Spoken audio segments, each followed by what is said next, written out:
Instant loan देने वाले apps की हरकतों पर लगाम लगाने की पुख्ता तैयारी हो चुकी है।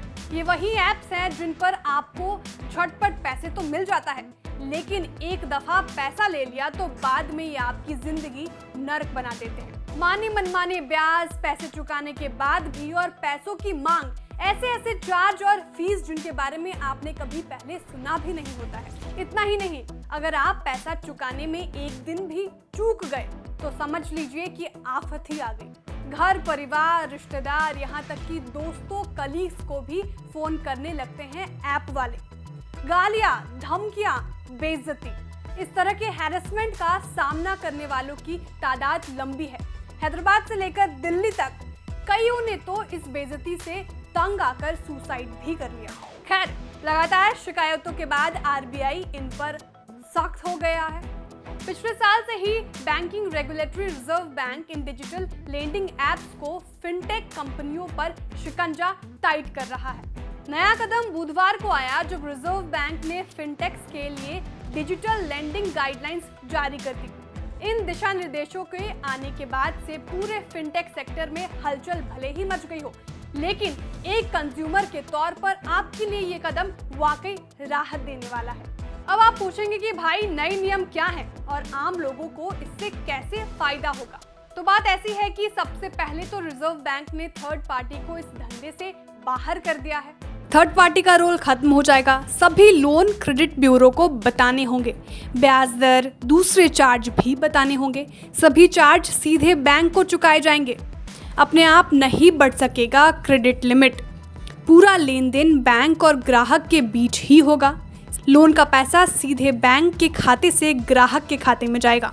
माने रिजर्व बैंक की रेगुलेटेड इकाई जिसे कर्ज देने की इजाजत है, वो और जो कर्ज लेने वाले के बीच में कोई तीसरा पक्ष नहीं होगा। यानी फिनटेक लोन की वसूली आपके केवाईसी दस्तावेज लेने समेत लोन से जुड़े किसी काम में किसी और की सर्विस नहीं ले सकते। इससे आपके दस्तावेजों के गलत इस्तेमाल, प्राइवेसी से जुड़े जोखिम भी कम होंगे और लोन वसूली में गुंडागर्दी, वसूली एजेंटों के इस्तेमाल वाली हरकतों पर इससे लगाम लग जाएगी। अब अगली बात, रिजर्व बैंक ने नए नियमों में कहा है कि डिजिटल लेंडिंग प्लेटफॉर्म्स को ब्याज समेत सभी चार्ज और फीस साफ तौर पर ग्राहकों को बताने होंगे। यानी अब हिडन चार्ज लेने, मनमाने रेट वसूलने का दौर भी खत्म हो जाएगा। लोन की रकम भी सीधे बैंक के खाते से ग्राहक के खाते में जाएगी। इस काम में किसी थर्ड पार्टी को शामिल नहीं किया जा सकता है। दरअसल पिछले साल से ही रिजर्व बैंक ने डिजिटल लेंडिंग या मोटे तौर पर कहें तो फिनटेक सेक्टर को रेगुलेशन के कड़े दायरे में लाने का मन बना लिया था। फिनटेक कंपनियों और खास तौर पर चाइनीज लेंडिंग ऐप्स के खिलाफ ग्राहकों की बढ़ती शिकायतों पर रिजर्व बैंक ने पिछले साल जनवरी में एक वर्किंग ग्रुप बनाया था। इसके जरिए इसे पूरे धंधे पर शिकंजा कसने की शुरुआत हुई। इसके बाद पिछले साल के ही आखिर में रिजर्व बैंक के एक पैनल ने बताया था कि देश में डिजिटल लोन देने वाली करीब 1100 कंपनियों में से 600 से ज्यादा अवैध रूप से धंधा कर रहे हैं। हाल ही में रिजर्व बैंक ने फिनटेक्स को एनबीएफसी के क्रेडिट के जरिए प्रीपेड कार्ड और मोबाइल वॉलेट्स जैसे प्रीपेड पेमेंट इंस्ट्रूमेंट्स पीपीआई को लोड करने से भी रोक दिया था। इसका असर ये हुआ कि स्लाइस, यूनी और लेजी पे जैसे फिनटेक फर्मों के जारी किए जाने वाले प्रीपेड कार्ड्स की तादाद 1 लाख के लेवल से नीचे गए। इस आंकड़ों को ऐसे समझिए कि मई में ही यानी रिजर्व बैंक के नए नियमों से पहले फिनटेक इंडस्ट्री ने 5 से 7 लाख नए प्रीपेड कार्ड जारी किए थे। यानी पूरे फिनटेक सेक्टर को ही सख्त रेगुलेशन में लाने को लेकर रिजर्व बैंक ताबड़तोड़ फैसले ले रहा है।